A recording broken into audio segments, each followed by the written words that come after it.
Assalamualaikum warahmatullahi wabarakatuh. Alhamdulillahi rabbil alamin. Wassalatu wassalamu ala sayyidina wa nabiyyina wa habibina Muhammadin wa ala alihi wa ashabihi ajma'in. Rabbi shrah li sadri wa yassir li amri wahlul 'uqdatam min lisani yafqahu qawli. Amma ba'd. Alhamdulillah, bersyukur kita kepada Allah Subhanahu wa taala dapat kita sama-sama meneruskan pembacaan kitab kita Hidayatus Sibyani fi Ma'rifatil Islami wal Imani yang telah dikarang oleh Syekh Abu Abdullah Husain Nasir Ibnu Muhammad Qayyim Al-Mas'udi Al-Bankari Al-Qadahi rahimahullahu ta'ala rahmatan wasi'ah. Kita masih lagi membicarakan berkaitan tentang sembahyang berjemaah.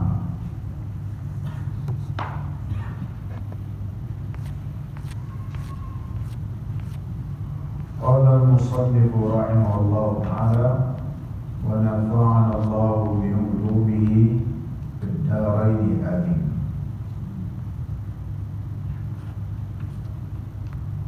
Kedua, bahawa adalah sembahyang imam itu terkaya dan wajib diqada atas.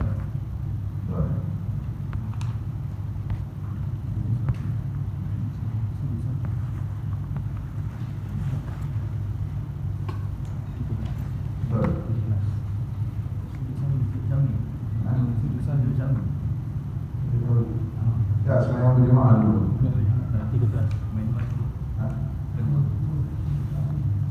Sujud sahwi.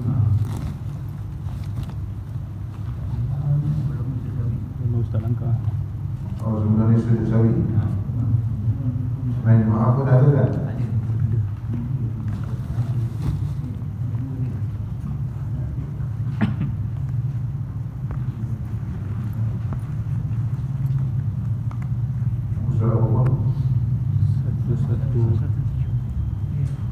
Sujud sahwi kita sampai ke 5. Ya. Qala al-musannif rahimahullahu ta'ala wa nafa'ana Allahu bi 'ulumihi fid darain amin. Kita membicarakan berkaitan tentang sujud sahwi.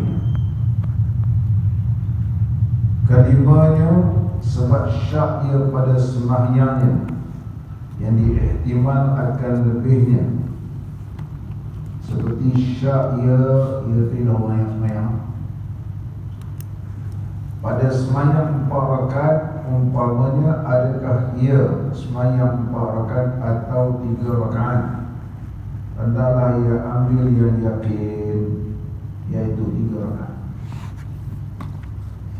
Apabila seseorang yang mendirikan solat kemudian dia syak, karena dia sembahyang dia syak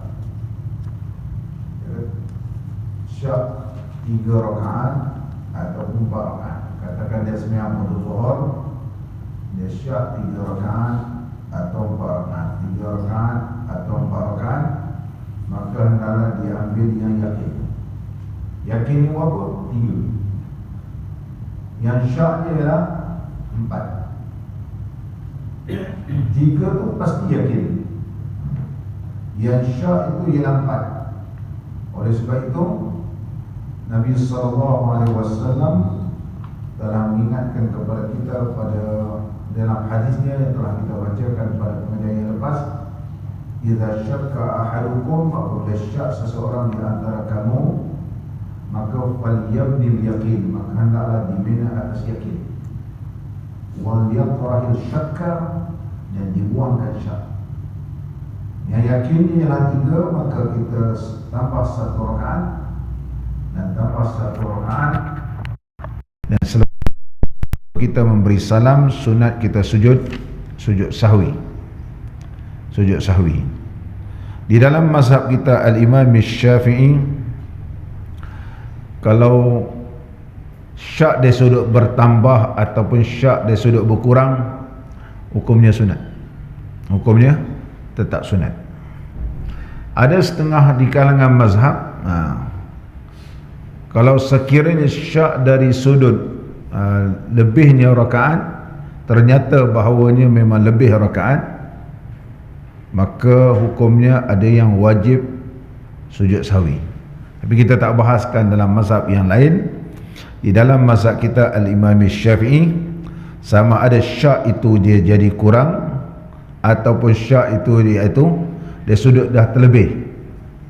Contohnya dah naik 5 rakaat, teringat bahawa sebenarnya dia 4 rakaat, jadi dia telah melebihkan rakaat. Bila naik 5 rakaat, dia teringat bahawa itu 4 rakaat, dia kena turun dengan segera.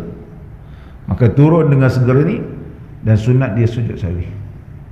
Sunat dia sujud sahwi. Mazhab lain wajib dia sujud sahwi sebab dia telah menambahkan rakaat. Mazhab kita Imam Syafi'i, sama ada bertambah ataupun berkurang, sama ada dia kurang kemudian ditambahkan, dia syak dia sudut 3 atau 4, maka dia ambil 3 dan ditambahkan 1 rakaat, dan sunat sujud sahwi sebelum memberi salam. Sebelum memberi salam. Ini yang disebut syarat yang kelima, iaitu syak fima salatun wahtumila ziyadah, iaitu syak pada sesuatu, atau lisyakkim fima sallahu wahtamala ziyadatan, iaitu syak pada sembahyang ia lakukan dan barangkali ianya bertambah ataupun berkurang. Muslimin dan muslimat yang dirahmati oleh Allah Subhanahu wa taala, walaupun banyak kali syak pun sujud sahwi tetap dianya adalah 2 kali sujud sahaja. Contohnya berlaku syak ketika mana bilangan rakaat. Tadi syak pula contohnya tahiyat awal, ataupun meninggalkan tahiyat awal, tertinggal tahiyat awal, dia adalah rukun, dia termasuk sunat ba'd. Kemudian syak pula rakaat, dah berapa dah? Bila berlaku syak rakaat, tadi dah tertinggal tahiyat awal, kemudian syak pula rakaat, walaupun berlaku banyak sedemikian rupa, tetap sujud sahwi 2 kali sahaja. Sama balik kita.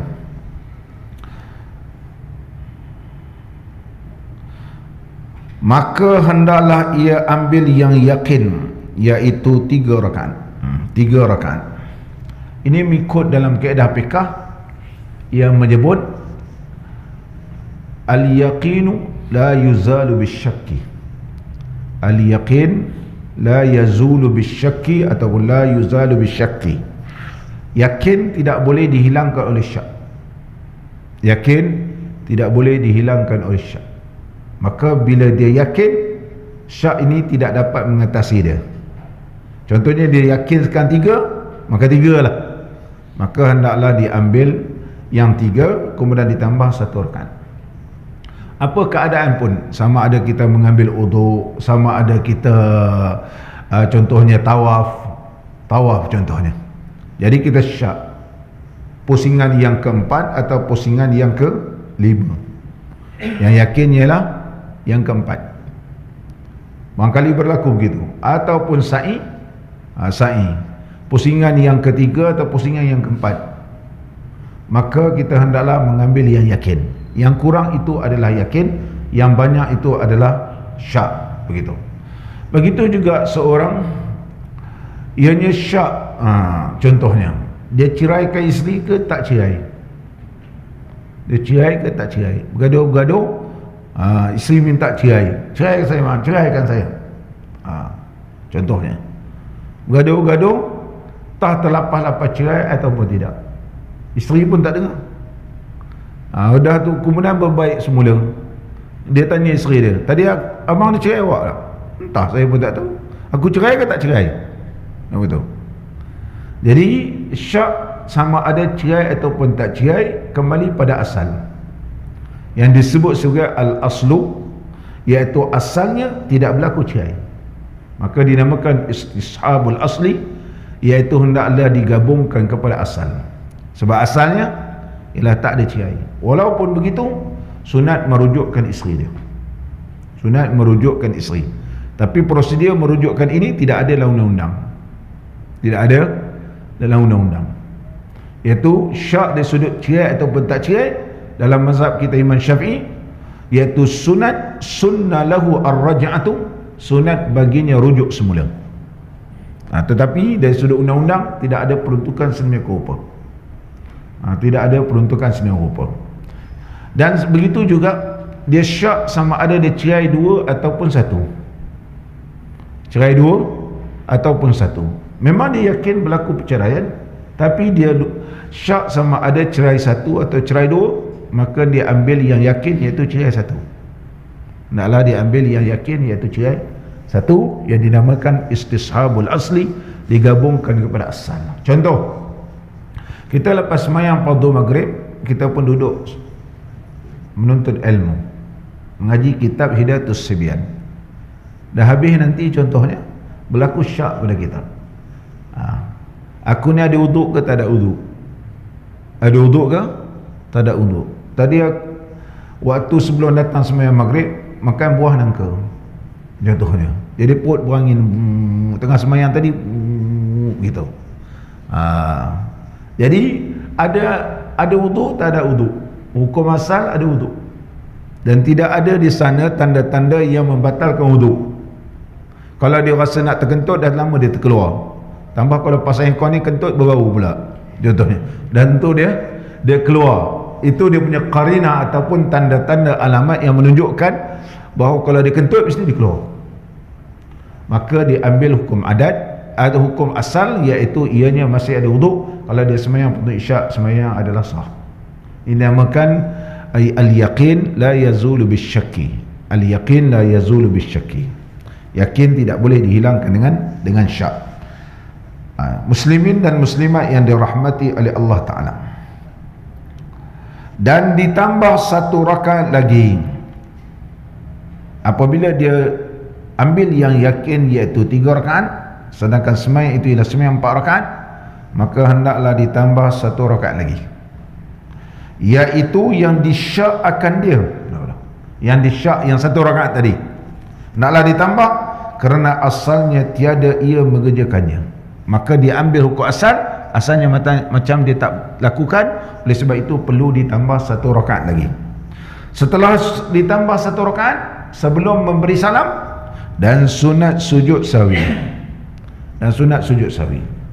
Di dalam mazhab kita al-Imam Syafi'i, sujud sahwi ini dia tidak tertentu bacaannya subhana man la yanamu wa la yashu.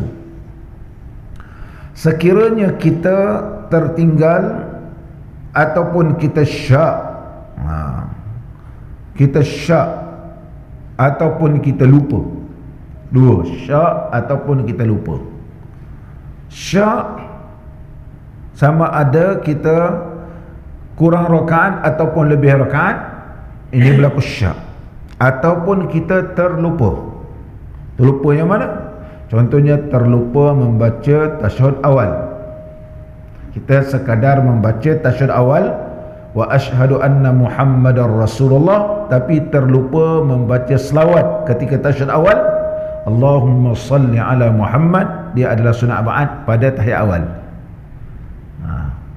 Kita sekadar wa asyhadu anna Muhammadar Rasulullah, imam pun bangun, kita pun bangun, ataupun kita sembahyang seorang diri, katakan kita terbaca wa asyhadu anna Muhammadar Rasulullah, maka kita pun bangun, maknanya kita sudah meninggalkan satu sunat ba'ad, sunat sujud sahwi. Ataupun kita berlaku syak, tadi aku baca selawat ataupun tak baca selawat, ketika bangun rakaat ketiga datang syak, tadi aku baca sekadar wa asyhadu anna Muhammadar Rasulullah, ataupun aku baca Allahumma salli ala Muhammad, syak. Nak turun balik tak boleh turun balik, maka sunat dibaca subhana man la yanamu wa la yashu, subhana man la yanamu wa la yashu, Maha suci Allah yang tidak tidur dan tidak lupa. Bacaan ini tidak ada dalam hadis Nabi SAW, hanya disusun oleh ulama. Sebab bacaan kita sujud sawi ni apa pun boleh. Tak tahu baca subhanallah la yanamu wa la yasum, boleh baca subhana rabbil a'la. Kerana tidak ada satu riwayat yang sahih diajar oleh Nabi SAW ketika mana sujud sahwi. Tidak ada. Ini hanya susunan ulama. Hanya ulama mazhab Imam Syafi'i mengambil pandangan Al-Imam Syekh Ibrahim Al-Bajuri rahimahullah ta'ala. Beliau bermimpi dengan Nabi SAW, bertanyakan apakah bacaan di dalam sujud sahwi. Ini disebut Hasyiatul Bajuri. Maka dalam mimpi tersebut diajarlah baca subhana man la yanamu wa la yasbu. Ini mimpi. Mimpi tidak boleh menjadi hujah. Barangkali mimpi ini sesuai bagi Tuan Syekh, sebab mimpi ini benar berlaku, tetapi sesuai bagi Tuan Syekh. Tuan Syekh mungkin sesuai bagi dia kerana itu mimpi dia. Jadi Nabi SAW hanya menyebut padanya, tetapi tidak terikat kepada orang lain. Tidak terikat pada orang lain. Kalau kita tak tahu nak baca, makcik-makcik, pakcik-pakcik memang dia tak akan tahu.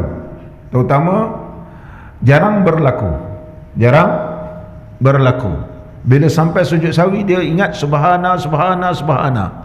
Subhana apa ujungnya? Subhana apa ujung? Jadi dia tak tahu nak baca kan.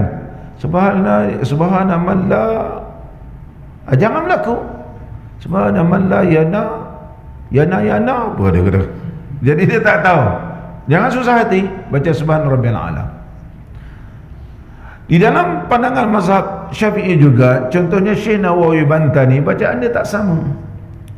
Syekh Nawawi Bantani pula menyebut, dibaca yang pertama boleh baca subhana man la yanamu wa la yas'u, ataupun dibaca subhana man la yanamu wa la yaghfal.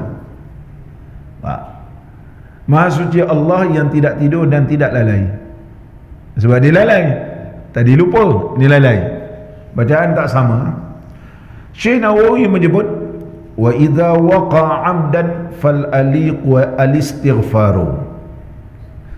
Kalaulah berlaku perkara tersebut dengan sengaja, maka yang layaknya dibaca astaghfirullah. Contohnya memang sengaja meninggalkan doa kunut, memang sengaja meninggalkan tahiyat awal. Sebagaimana yang saya beri contoh pada pengajian yang lepas, dia tinggalkan tahiyat awal kerana dia tidak boleh duduk tahiyat awal kerana kakinya sakit, lututnya sakit, kram dan seumpamanya. Dia bangun dengan segera sebab berlaku kepayahan bagi dia kerana ada sebab-sebab, jadi dia tinggalkan. Maka dia tinggalkan dengan sengaja tahiyat awal sebab dia sakit. Terutama kalau sejuk-sejuk ni, tiba-tiba buah betih ni tegang, dia tak boleh duduk. Ada orang kadang-kadang terlampau sejuk menyebabkan tumit dia jadi kejang, dia tak boleh duduk tasyahud awal tu, dia terpaksa bangun dengan segera. Kalau dia terus gak duduk macam nak tercabut ataupun dia punya tumit ni sudah kejang, menyebabkan kalau dia duduk juga tahiyat awal boleh pecah, dia rasa sampai pecah peluh. Orang kata menitik-nitik. Orang sejuk dia peluh. Sebenarnya peluh ni sebab apa? Kena tahan sakit. Ini berlaku. Maka dia bangun.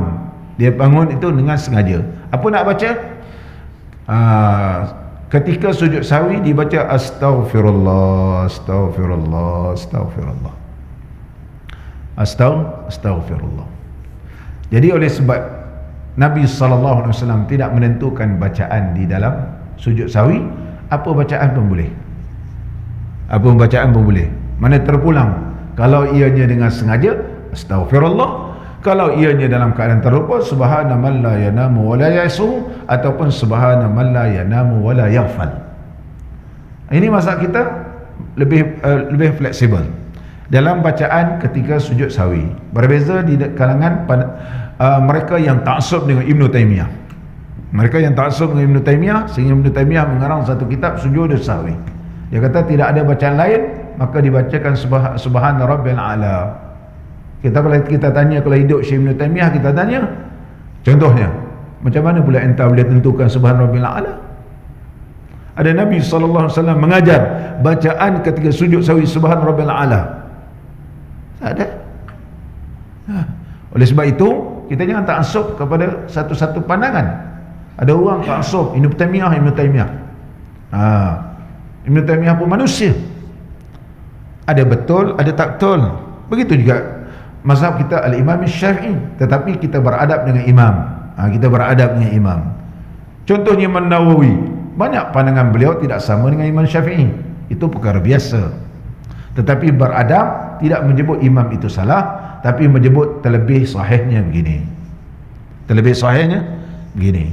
Imam Nawawi juga banyak perkara yang ianya tidak selari dengan Imam Syafi'i, tetapi dia tetap memakai kaedah pengambilan hukum yang diambil oleh Al-Imam Syafi'i, iaitu rujukan Quran, hadis, ijma' dan qiyas. Ini sumber ataupun cara pengambilan hukum oleh Al-Imam Syafi'i. Kalau siapa pengambilan hukum cara kaedah Imam Syafi'i, dia mazhab Syafi'i. Kalau dia tak nak cara Imam Syafi'i, buat kaedah lain. Mazhab lain dia ada kaedah dia. Contohnya, kata saya tak mau ikut mazhab, tapi cara pengambilan hukum dia mula-mula dia rujuk Quran, kemudian dia rujuk hadis, kemudian tengok ijma' dan qiyas. Ini cara Imam Syafi'i. Siapa ikut cara Imam Syafi'i, bermakna dia mengikut mazhab Syafi'i. Bermakna dalam dunia ni tidak ada orang yang tak bermazhab. Kalau dia kata tak bermazhab, mana dia orang gila. Dia orang gila. Gila apa? Gila bayang, dia rasa dia yang hebat. Kalau mengikut kaedah mazhab lain, dia ada istihsan, dia ada istishab, ada masalihul mursalah. Ni istilah ni panjang. Imam mazhab Abu Hanifah, dia ada cara dia. Mazhab ni ada cara, kesimpulan masing-masing ada cara pengambilan hukum. Oleh sebab itu, walaupun berbeza pandangan, tetap Imam Ghazali menyatakan aku mazhab Syafi'i, sebab diikut kaedah Imam Syafi'i. Mereka tidak berani menggunakan mencipta satu kaedah lain. Begitu juga Imam Nawawi dan ulama-ulama yang lain. Ini kena faham. Bila kita tak faham dari sudut cara pengambilan hukum ni, mentuduh Imam Syafi'i lah macam-macam, sebenarnya kamu yang jahil. Kamu yang jahil dan tidak pernah mempelajari macam mana cara sumber rujukan. Dan macam mana dalam pengambilan hukum di dalam ilmu fiqh. Ilmu fiqh. Kita sambung balik. Oleh sebab itu mazhab Imam Syafi'i terbuka. Dia luas. Kalau begini keadaannya, astaghfirullah, kerana dia sengaja. Kalau tak sengaja, subhanaman la yanamu wa la yashu. Adakah bacaan ini bid'ah? Tidak menjadi bid'ah, sebab Nabi SAW tidak menyebut apakah bacaan ketika sujud sahwi. Apa-apa bacaan pun boleh, berdasarkan hadis, berdasarkan umum hadis Nabi SAW, aqrabu ma yakunu bil abdu ila Allah wa huwa sajid fa aksirud du'a. Sehampir-hampir hamba Allah kepada Allah, mana hampir di sudut makbul doanya, hampir di sudut keredaan Allah. Bukan mana Allah tu hampir dengan dia. Kalau kata Allah tu hampir, jadi syirik. Mana sehampir-hampir hamba Allah kepada Allah di sudut makbulnya doa, dari sudut rahmat Allah, dari sudut keredaan Allah, sedangkan ia sujud ketika itu. Dan Nabi SAW menggunakan lafaz umum, fa'aksirud doa, maka perbanyaklah doa ketika sujud. Umum hadis Nabi SAW, fa'aksirud doa, perbanyakkanlah doa. Apa-apa doa pun boleh di dalam bahasa Arab. Maka doanya, zikirnya, subhana man la yanamu wa la yashu, subhana man la yanamu wa la yaghfal, subhana man, ataupun astaghfirullah, astaghfirullah. Maka ada sumber dalil daripada hadis Nabi SAW. Oleh sebab itu ulama berani mengajarkan kepada kita bacaan begini gitu. Ini sebagai jawapan ulama di kalangan mazhab kita Al-Imam Syafi'i rahimahullah ta'ala. Muslimin dan muslimat yang dirahmati oleh Allah, sama balik kita. Dan sunat sujud sahwi, bermula sujud sahwi itu dua sujud juga, jikalau banyak yang dilupanya sekalipun. kalimah sekalipun ini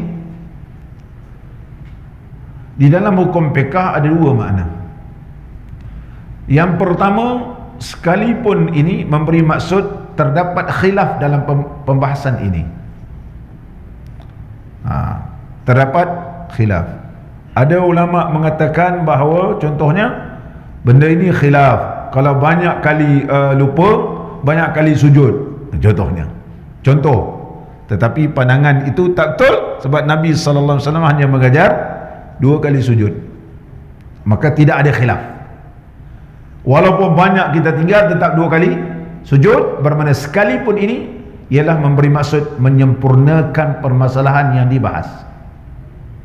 Kalimah sekalipun yang disebut di dalam ilmu kitab fiqh ini al-ghayah bimakna ta'mimil mas'alah ataupun al-ghayah bimakna fihi khilaf.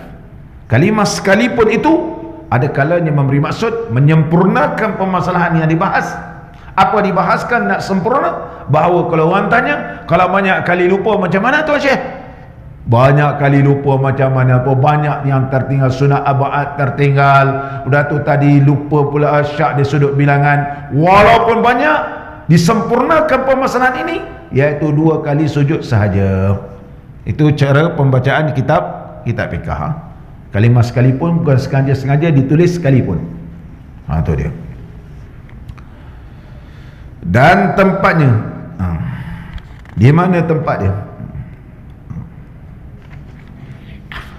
Dan tempat sujud sawi itu dahulu daripada salam, iaitu sebelum kita memberi salam. Berbeza mazhab yang lain.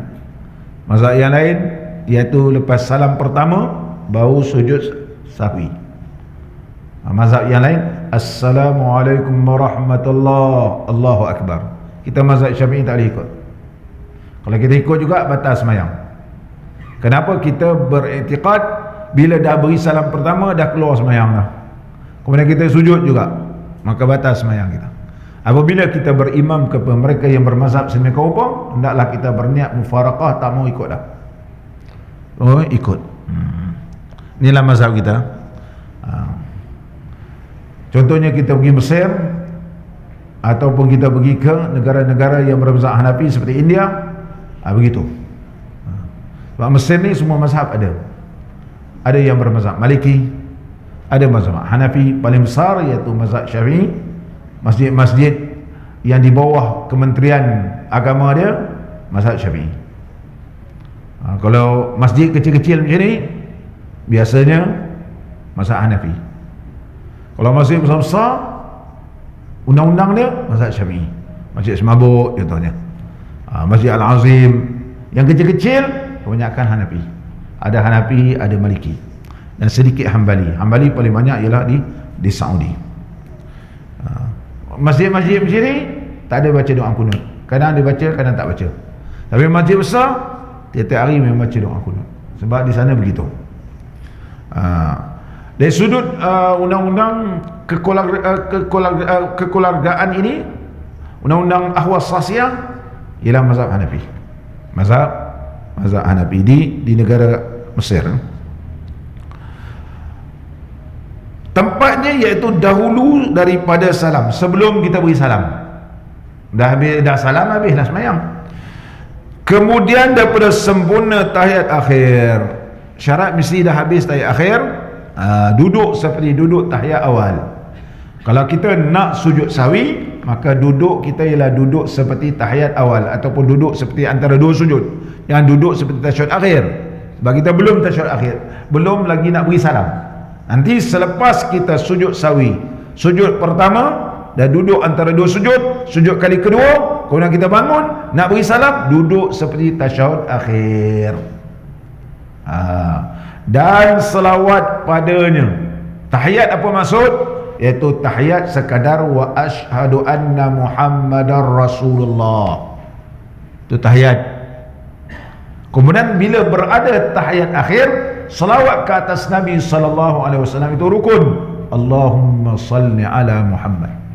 Dan selawat ke atas keluarga Nabi SAW pada tahiyat akhir ni ialah sunat ba'ad wa ala ali sayyidina Muhammad wa ala ali Muhammad. Jadi kalau dia sekadar Allahumma salli ala Muhammad, sembahyang dah sah sebab dia cukup rukun.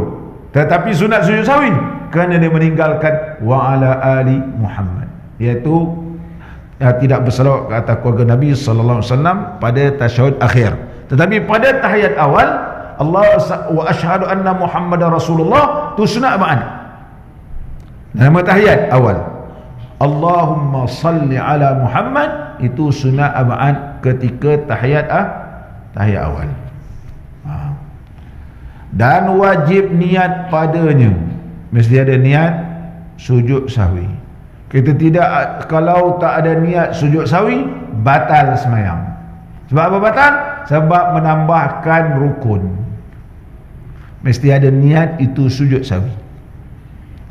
Tak payahlah niat ni sahaja aku sujud sahwi, dah terdetik dalam hati sujud sahwi, itu nama dia niat. Apa makna niat? Qasdu syai'i muqtarinan bi fi'lih, menqasadkan sesuatu perkara disertakan dengan perbuatan. Tetapi kalau tidak ada apa-apa niat, maka batallah sembahyangnya. Sebab apa batal? Sebab ianya menambahkan rukun. Itu hujah dia. Dan wajib niat padanya pada sujud sahwi, dan diserta akan dia dengan turun kepada sujudnya, iaitu niat di dalam hati. Waktu sujud sahwi ni kita ada niat begitu dalam hati. Apa niatnya? Sahaja aku sujud sahwi daripada kunut yang ditinggal akan dia. Itu contoh. Sahaja aku sujud sahwi kerana tertinggal selawat pada tasyahud awal. Sahaja aku sujud sahwi kerana syak pada rakaat. Mesti ada dalam hati. Mesti ada dalam hati. Dan sunat membaca padanya. Tapi ini tak detail. Semua dia sapu habis. Syak ke, tertinggal ke, sengaja tak sengaja, subhanaman la yanamu wala yashu. Sebenarnya dalam mazhab Imam Syafi'i, kalau terlupa sesuai bacaan subhanaman la yanamu wala yashu. Maha suci Allah yang tidak tidur dan tidak lalai dan tidak lupa. Sebab tadi kita lupa, nampak ni. Tetapi ini bukan lupa, sengaja. Astaghfirullah, astaghfirullah. Kalau dengan sengaja. Bermula syaratnya itu, syarat sujud sahwi. Bermula syaratnya, bermula syarat sujud sahwi itu, iaitu rujuk pada sujud sahwi. Bandingan dia seperti itu, ialah bandingan seperti syarat sujud yang lain juga. Apa syarat sujud ni? Ada 8 syarat sujud, ada 8 di dalam kitab kita ni, yang telah kita bahaskan pada pengajian sebelum ini. Iaitu sujud ada 8. Pertama, ada ia kemudian pada sempurna. Mana sempurna? Tasyahud akhir. Yang kedua, hendaklah menghantarkan 7 anggota kepada tempat sujud. 7 anggota kena, tidak termasuk hidung. Kalau dia pakai emas belat, pakai syarat hidung tak sah. Sebab ada mazhab yang lain syarat mesti hidung. Jadi mereka ni tak boleh pakai penutup muka ni. Kalau dia pakai, tak sah sembahyang dia. Jadi kita tanya, kau mazhab Wahabi ke mazhab Syafi'i? Dia ni kadang-kadang dia ni nak betul kan. Dalam keadaan begini kita tanya, nak pakai mazhab Syafi'i ke nak pakai apa ni? Kita ini kena pakai mazhab lain. Pakai mazhab lain. Ini untuk lebihnya, hikmahnya kita belajar berbagai-bagai pandangan ulama. Ada ketika kita terpaksa pakai, kita pakai, dan kita tidak menyalahkan mana-mana pandangan. Jangan kata inilah lain bid'ah. Tak betul. Itu tak betul. Dan seterusnya, apa dia? Iaitu 2 perut anak jari 2 kakinya dan 2 lututnya. Lututnya walaupun dia berlapik, tapi lututnya mesti hendaklah ke bumi. Dan 2 tapak tangannya dan dahi. Dan dahi. Dan yang ketiga, terbuka dahinya. Dahi ni mesti terbuka. Kalau tak terbuka, tak sah sujud. Yang keempat, hendaklah ditekankan kepalanya kepada tempat sujud. Bila kaki kita kuat, kita tekankan tegak betul-betul, dahi ni tertekan. Tapi kalau kita jari kaki ni ngangam je kena kat lantai, dahi tak tertekan. Tapi kalau jari kita ni kalau kita tekan, automatik dahi kita tertekan. Tak percaya cuba semayang insya-Allah. Kalau kita tekan jari kita, secara automatik jari iaitu dahi kita tertekan. Tapi kalau terapung-apung kaki ni, tak tertekan dahi. Tak tertekan dahi. Tekankan. Maksudnya sekiranya kamu sujud di atas kapas, tenggelam kapas itu. Tenggelam. Dan yang kelima, jangan qasad dengan turun itu, melainkan memang niat sujud sawi. Mesti niat sujud sawi. Yang ketujuh, hendaklah meninggikan punggung daripada tengkuknya. Jangan sujud macam sujud binatang, rata sama. Dia punggung lebih tinggi daripada tengkuk. Yang ke-8, wajib ada tamakninah padanya. Ni ada 8 syarat ketika mana kita sujud sawi. Kalau memenuhi 8 ini, maka sahlah sujud sawi. Itu kena ambil perhatian kepada Tok Syekh kita. Muslimin dan muslimat yang dirahmati oleh Allah, kita sambung solat berjemaah. Solat berjemaah ni solat semua sembahyang sunat kan. Sunat tu nanti kita baca. Qala al-musannif rahimahullahu ta'ala,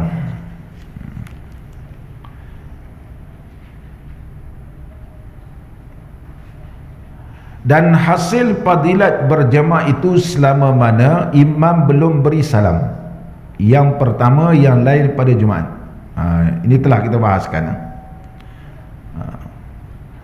Adapun Jumaat, dia tidak akan dapat Jumaat, melainkan mesti dapat 1 rakaat bersama dengan imam.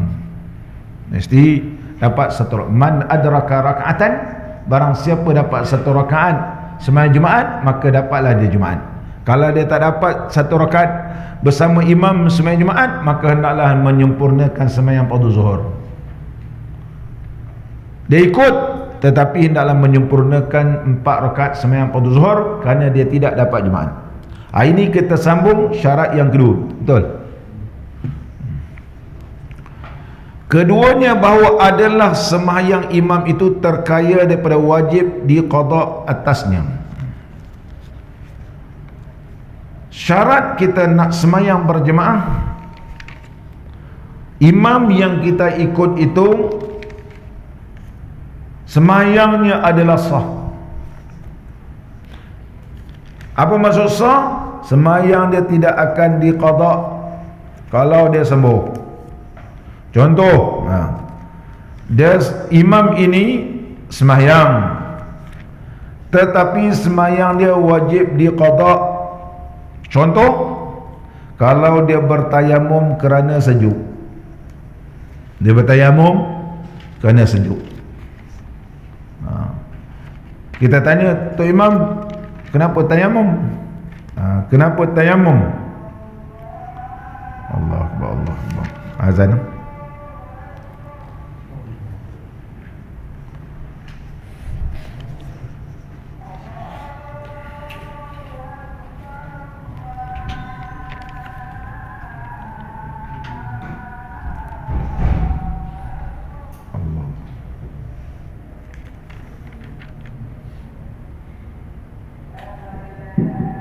Subhanallah walhamdulillah wa la ilaha illallah wallahu akbar wa la hawla wa la quwwata illa billahil aliyyil azim.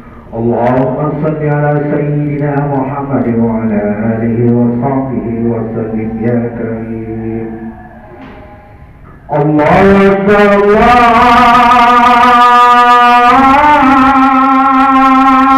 akbar, Allah.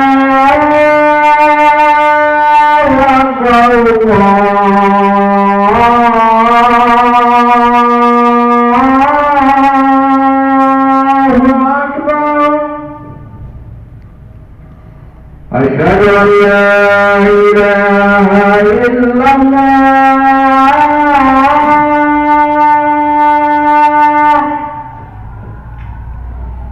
أشهد أن لا إله إلا الله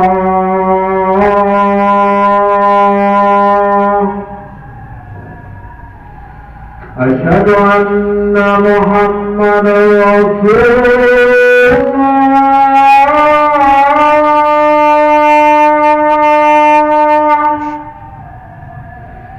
أشهد أن محمدا رسول الله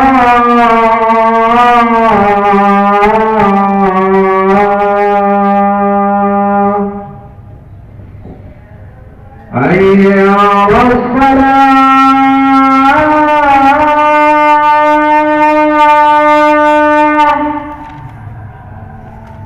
حي على الصلاة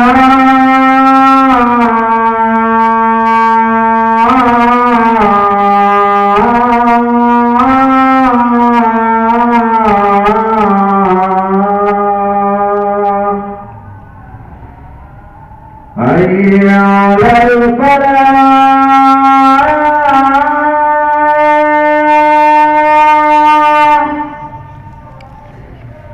حي على الفلاح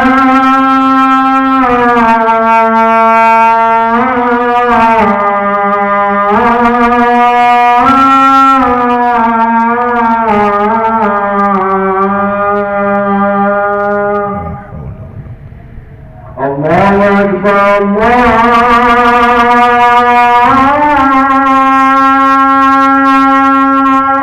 أكبر لا إله إلا الله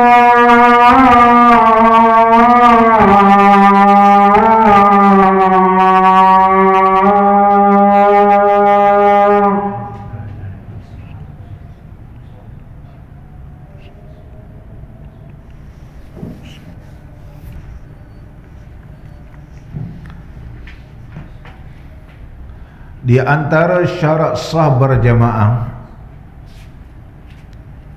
ada 13 syarat. Syarat yang kedua, bahawa adalah sembahyang imamnya itu terkaya daripada wajib diqada atas dia. Syarat kita nak jadi makmum ni, tu imam punya sembahyang ni sah. Kalau kita ikut imam ni nanti kena qada sembahyang dia, kita tak boleh ikut. Contoh, imam bertayamum kerana sejuk, bukan kerana sakit, ataupun bukan kerana tak ada air. Wa in kuntum marda wa ala safarin wa lam tajidu ma'an fatayammamu. Sekiranya kamu sakit ataupun tidak ada air, baru boleh tayamum. Tapi tayamum kerana sejuk, dia pergi satu tempat, boleh dia bertayamum, dia boleh. Contohnya kalau dia boleh beruduk tapi dia tak mau beruduk, dia kata dia bertayamum kerana sejuk.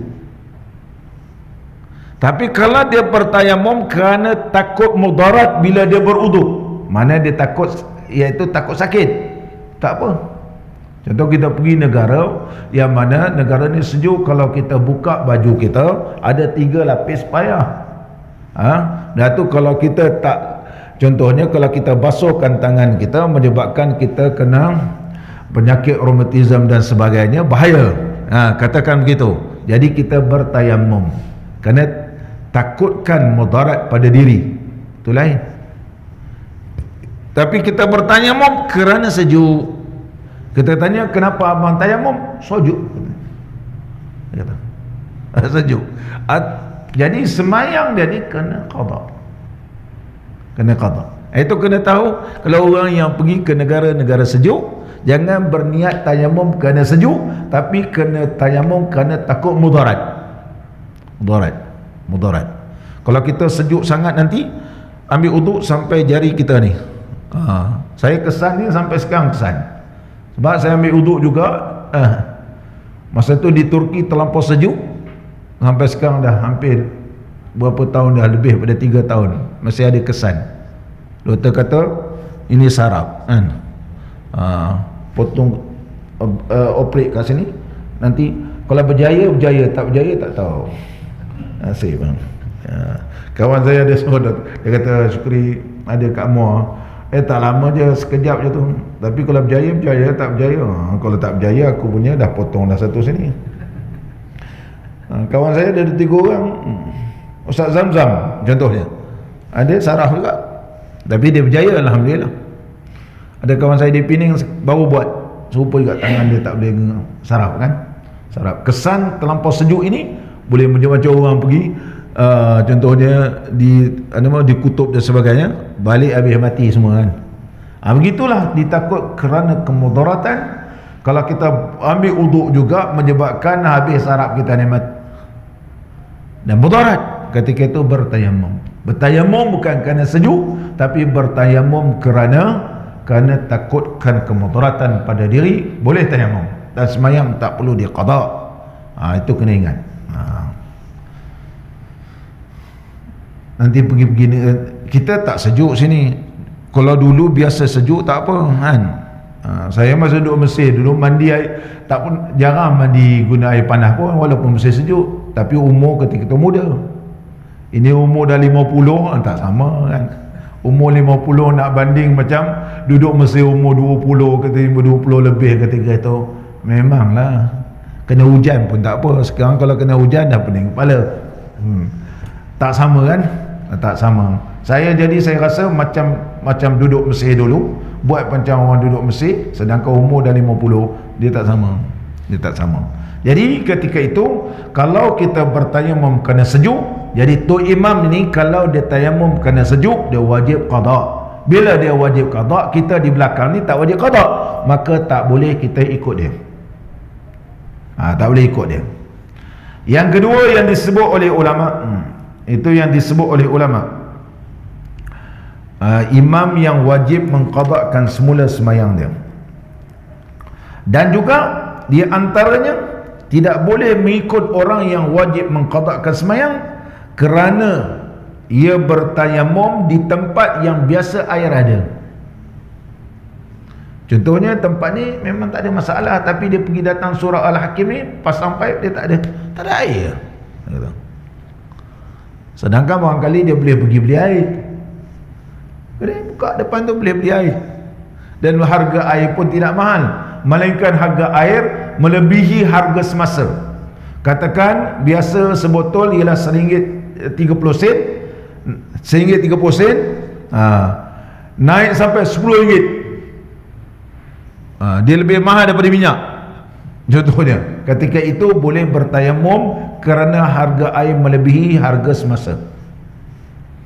Tapi harga air pun biasa, dan dia ada duit, berkemampuan, maka dia boleh beli. Dia tidak boleh berpindah terus tayamum. Kalau dia bertayamum juga dalam keadaan tempat yang biasa ada air, kebetulan pula di surau tu tak ada air, dia pergi tayamum pula, maka hukumnya wajib diqada semula. Jadi orang yang wajib diqadakan semula, kita tak boleh ikut dia. Kita tak boleh ikut dia. Dan seterusnya ulama menyebut lagi faqidut tuhurain, orang yang semayang dalam keadaan tidak ada air dan tidak ada debu tanah, maka dinamakan faqid. Tiada dua yang boleh bersuci, iaitu air pun tak ada, debu pun tak ada. Dia kena semayang, dia kena solat, tetapi solatnya perlu diqada semula. Contohnya baru ni waktu PKP kan, Frontliner ni semua pakaian, kata mufti ni pula kata tak perlu qada. Itu pandangan dia kan. Kita Melaka ambil pandangan lebih berhati-hati qada, lebih kena qada lah, sebab air ada. Kita kena ambil pandangan yang tak perlu qada, itu kalau air pun tak ada, debu pun tak ada. Ni air ada, debu ada. Hanya ketika tu mungkin kepayahan, tapi kita tanya, nak terkencing macam mana kau? Kita tanya, kau nak terkencing boleh tak? Buka seluar pergi kencing, ataupun nak buka macam mana? Pergi tanya dia, macam mana kau nak terberak ke? 24 jam kau tak berak. Pakai baju. Dia buka tak, saya nak tanya? Tak tahan nak berak, buka tak? Buka. Maknanya bukanlah dia sampai tak boleh buka. Kan? Jadi adakah darurat dia sampai tak boleh buka? Masa bawa fatwa saya tanya, nak terkencing macam mana? Kau kencing dalam seluar? Kena buka lah. Kalau kau nak terberak, boleh buka lah, maknanya boleh buka, kan? Oleh sebab itu kita punya pandangan di Melaka qada. Dia termasuk di tempat yang ada debu dan dia ada tanah, dan bukanlah sepanjang hari dia kerja begitu, bukanlah sebulan. Barangkali dia, contohnya hari ini kerja, besok ada giliran orang lain, ataupun 2 hari giliran orang lain. Maka bukanlah sepanjang dalam masa sebulan tu dia bertugas sampai tak semayang dah, kan? Maka adalah lebih baik kita pakai pandangan ulama, iaitu perlu qada. Perlu qada. Dalam keadaan orang ni tak ada uduk dan tak ada juga tayammum, kan? Kita nak semayang berjemaah, la yajuz. Tak boleh. Sama-sama tak ada uduk sekarang ni. Mari kita entar jadi imam aku. Semayang pun syarat je. Takut sujud pula, masuk dalam hidung pula, mati pula. Semayang pun Allah, semua berdiri belaka, kan? Semua berdiri. Katakan begitu. Semayang ni tak cukup sempurna. Maka semayang ni perlu diqadha dan tidak boleh semayang berjemaah. Ini disebut dalam kitab kita, iaitu tidak boleh berimam dengan imam yang wajib mengqadhakan semayang. Kalau kita berimam juga, maka semayang kita tidak sah. Itu maksudnya. Tidak sah juga mengikut orang yang baca Fatihah yang mana Fatihahnya tak betul, sehingga Fatihah ini cacat celah berlaku di dalam pembacaan Fatihah, dan semayang ini tidak sah, dan dia wajib qada lah, gitu. Kalau dia tahu mana wajib qada semayang dia tak sah. Apabila semayang orang ni tak sah, kita tidak boleh berimamkan orang yang semayang tidak sah. Berimamkan orang yang tidak sah semayang ni. Dan seterusnya lagi kita. Qala al-musannif rahimahullahu ta'ala wa nafa'ana Allah bi'ulumihi fid darain amin.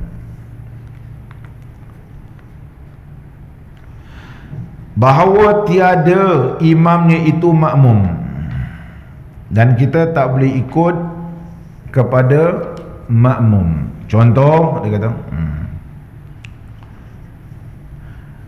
contohnya kita berhenti satu tempat, ramai sangat, kan? Berjemaah, kita pun ada Allahu Akbar. Rupa yang kita ikut tu, dia jadi makmum. Tu imam sebenar nun di tepi. Kita menganggap berlaku tu, terutama RNR.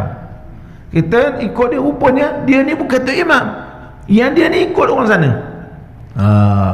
Kalau ternyata bahawa ianya bukan imam yang sebenar, kita ikut makmum, kita teruskan juga batas semayang kita.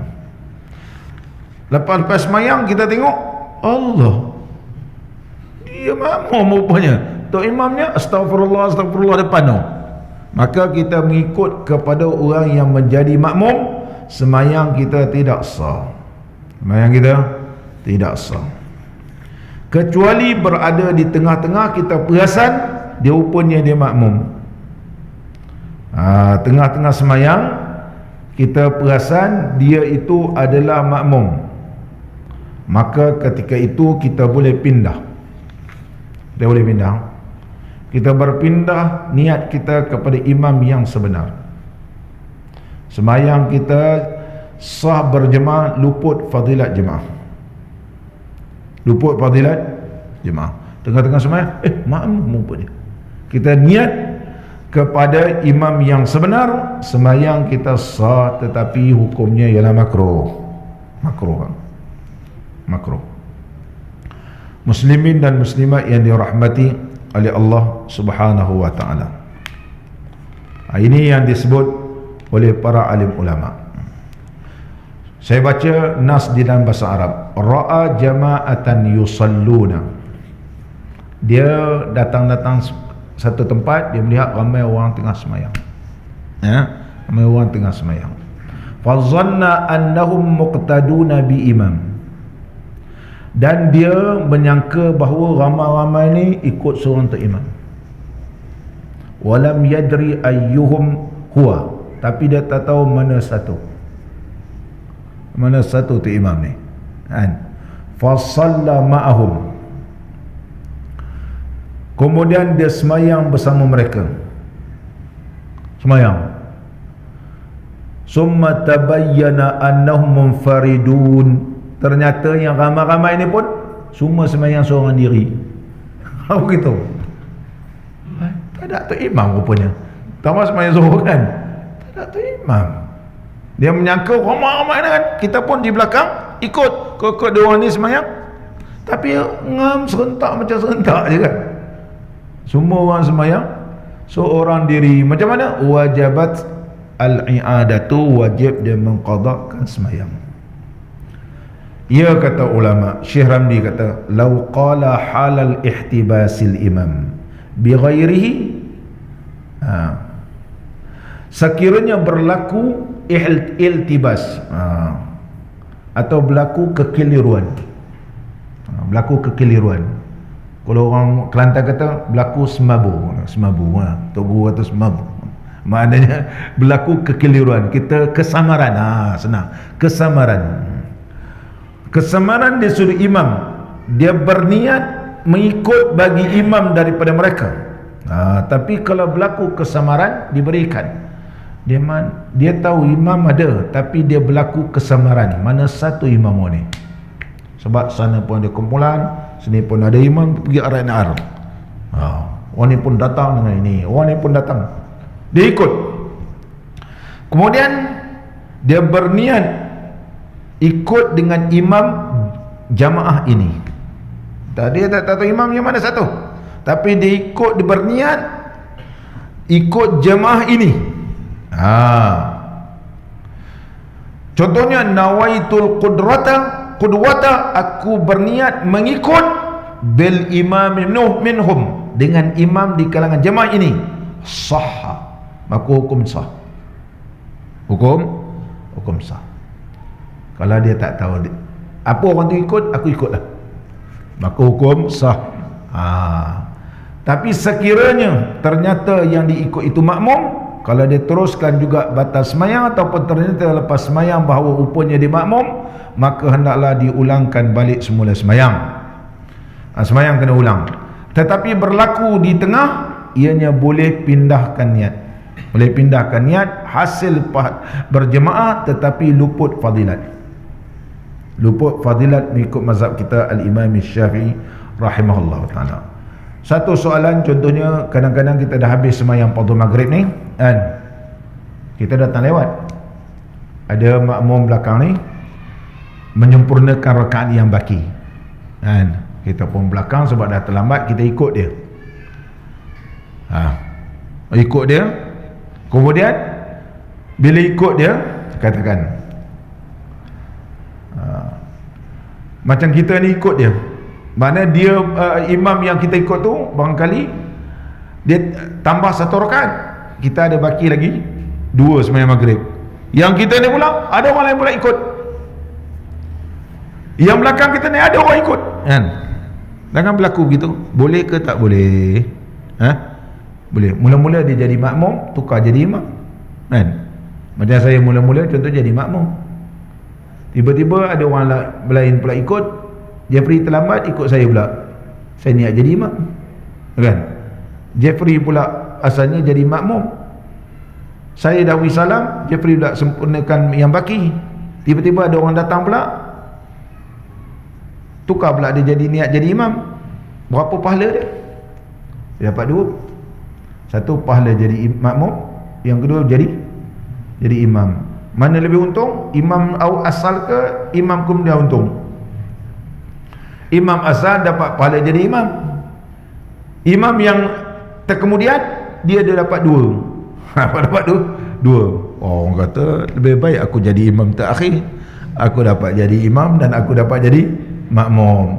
Bagaimana jawapan ulama kita mazhab Imam Syafi'i? Ulama Syafi'i menyebut sallamal imamu, imam beri salam, faqama masbuqun, yang masbuk bangun, yang masbuk tadi bangun.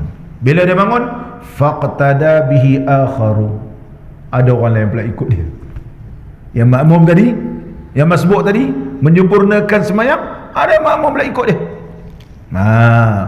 Au masbuquna faqtada ba'duhum bi ba'din, ataupun dia ramai-ramai makmum ni yang masbuk tadi, bukan orang lain ikut dia, mereka ini pula melantik di kalangan mereka ni jadi imam.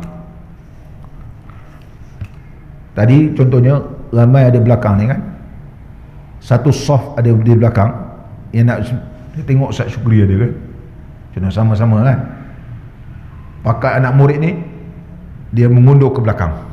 Maknanya bila mengundur ke belakang, melantik saya jadi imam di tengah-tengah sembahyang. Ini banyak berlaku kalau orang sekolah agama pondok, memang banyak berlaku. Dia mengundur ke belakang, bermakna lantik saya jadi imam. Saya pun tukar niat jadi imam, yang belakang ni berniat jadi makmum di tengah sembahyang. Di tengah sembahyang.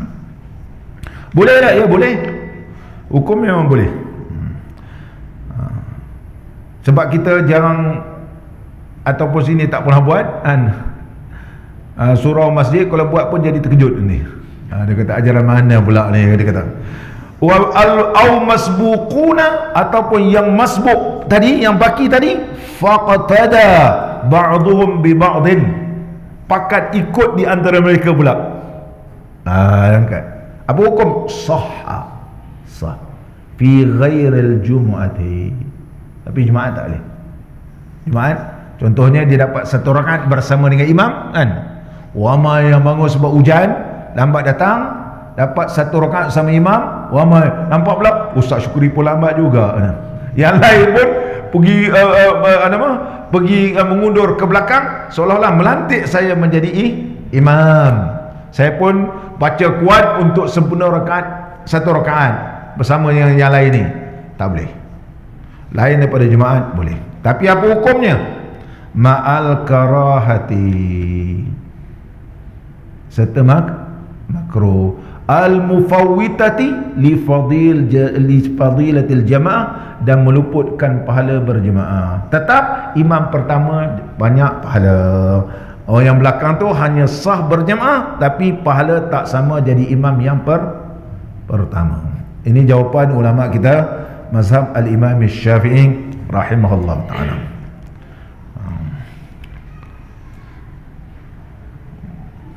Saya di sekolah dulu memang begitu.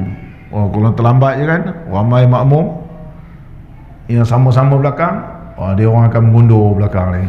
Tengok yang senior pada kita, dilantikkan dia jadi imam tengah-tengah sembahyang, boleh hukumnya adalah harus sah. Ya sah jemaah, sah jemaah.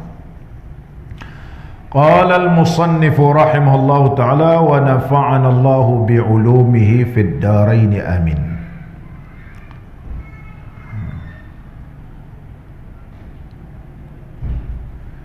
Dan seterusnya bahawa tiada imam itu makmum bagi orang lain pada ketika ikut akan dia. Kampanye bahawa tiada ummi imamnya, iaitu dengan syarat imam tu ialah bukan orang yang tak erti baca surah Fatihah. Kalau imam itu seorang yang ummi, tak tahu baca, ummi ini dinisbah kepada ibu. Jadi orang yang disebutkan ummi, seolah-olah ianya baru lahir daripada perut ibu, tak tahu membaca, tak tahu menulis. Itu asal. Tetapi nisbah ummi di sini ialah ummi tak tahu baca Fatihah dengan betul. Iaitu ummi disebab apa? Dan dia boleh belajar ataupun tak ada peluang nak belajar. Kalau kita duduk kawasan Melaka Tengah ni, memang banyak kelas tajwid. Nak tak nak aja. Nak tak nak aja. Tapi kalau duduk kat kampung, susah. Kalau duduk kat kampung, masjid pun jauh, pengajian seminggu 2 kali je. Apa program masjid di kampung surau ni? Maulidur Rasul. Isra Mi'raj kan. Sama kampung saya pun sama. Kampung saya pun sama. Sama lah, mana-mana pun sama. Isra Mi'raj. Isra Mi'raj nanti ramai orang kampung kan. Maulid Rasul. Mengaji ni seminggu sekali pun, sebulan 3 kali kan. Sebulan 3 kali. Sebulan kalau hujan-hujan macam ni 10 orang pun tak sampai. Jadi macam mana kan? Nak mengaji tajwid lagilah masalah kan. Ngaji yang biasa pun tak ramai orang, petah lagi nak mengaji tajwid. Sama ada ianya tidak berkumpul atau sama ada berkemampuan untuk belajar ataupun ia tidak berkesempatan untuk belajar, hukum Fatihah ni orang yang tak betul ni tetap dikirakan ummi. Apa dia? Apabila dia baca surah Fatihah banyak salah. Banyak salah. Mustaqim jadi muttaqim. Sirat ataupun yang telah mengubahkan makna sebagaimana telah kita bahas dalam bab membaca suratul Fatihah. Ada 10 syarat membaca suratul Fatihah di dalam kitab kita ni. Orang ni tak sah kalau kita ikut. Kalau kita betul bacaan kita mengikut orang yang tak betul, hukumnya adalah tak sah sembahyang. Tak sah sembahyang. Tapi kalau dua-dua sama-sama ummi, dia pun tak tahu. Dia kata engkau lah kira baik pada aku sikit. Kau baru sikit.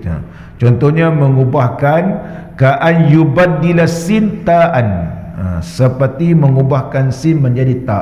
Asalnya mustaqim jadi muttaqim. Ihdinas siratal muttaqim. Orang sebut mustaqim dan muttaqim. Ada orang pula ihdinas siratal mustaqim. Kita kata abang tak ada gigi ke? Ada gigi. Kalau dia tak ada gigi lain. Mustaqim dan juga sin menjadi sad kan. Sin menjadi sad. Alhamdulillah kita ajar dia alhamdulillah. Alhamdulillah. Ini pun ha tu dah bertukar menjadi ha jadi ha. Ini pun lagi satu dia punya alhamdulillah. Dia pun berlaku orang kita orang Melayu ni. Dia pelan-pelan baca alhamdulillah. Ini pun berlaku. Ini pun kira tak betul surah Fatihah. Kalau kita ikut tidak sah. Yang kelima, insya-Allah kita sama akan datang. Mudah-mudahan pertemuan kita diberkati dan diridai oleh Allah Subhanahu wa taala. Bismillahirrahmanirrahim. Alhamdulillahirabbil alamin. Wassalatu wassalamu ala sayyidina wa nabiyyina wa habibina Muhammadin wa ala alihi wa sahbihi ajma'in. Allahumma ja'al jam'ana hadha jam'an marhuma wa tafarruqana min ba'dihi tafarruqan ma'suma wa la taj'al fina wa la ma'na wa la man yatma'una syaqiyan wa la mahruman wa la matruda. Wa sallallahu ala sayyidina Muhammad wa ala alihi wa sahbihi wa baraka wa sallam. Walhamdulillahirabbil alamin. Aqimis salat.